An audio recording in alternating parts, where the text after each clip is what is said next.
Hello everyone, today I will show you how to unlink Instagram accounts, and here's how it is done. Open the Instagram app on your phone. Go to your profile by tapping the profile icon in the bottom right. Tap the three-line menu in the top right corner and open Settings. Select Account Center. This is where you manage link accounts across Instagram and Facebook. Inside the Account Center, tap on Logging in with Accounts. You will see a list of your linked Instagram and Facebook accounts.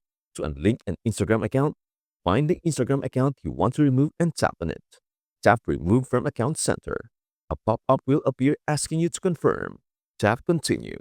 Instagram may ask you to enter your password. Do so, then confirm the action. And that is everything you need to know about how to unlink Instagram accounts.